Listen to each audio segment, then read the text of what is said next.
Let us now look at how mindset is formed. We will start looking at how mindset is formed by focusing much on the brain, five senses, attitude, and perception. The brain is the first point which we would like to focus now. Mindset is formed in the brain through interpretation of external messages. The brain has millions of neurons that transmit messages to and from different parts of the body. This transmission is aided by chemicals called hormones.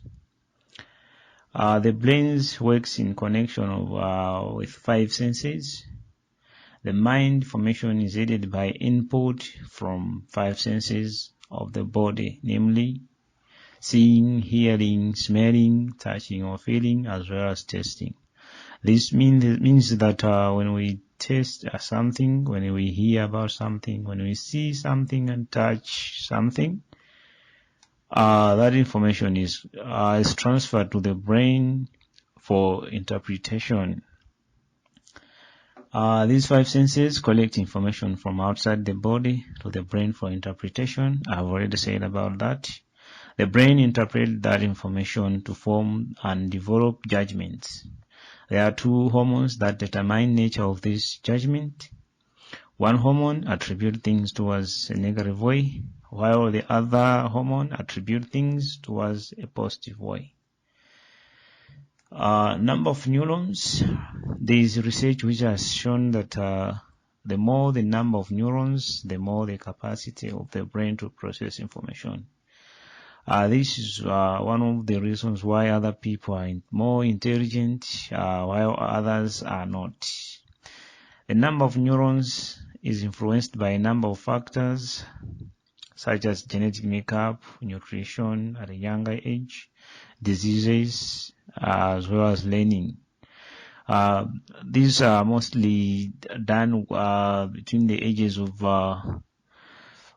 1 to 5 years, because research has shown that number of neurons multiply much when the child is between these ages. Let us now look at how hormones influence the mindset formation. There is evidence that hormones for negative minds flow freely in the brain as compared to hormones of positive attribution.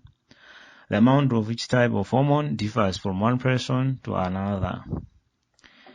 All mind activities are also influenced by the soul, but there is no study so far which have established on how the soul works. The concept of the soul is covered in religious psychology and the unseen world.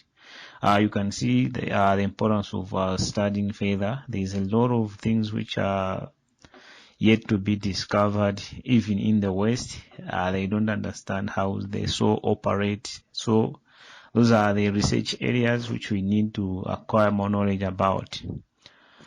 Mindset development. Perception. Let us look at perception.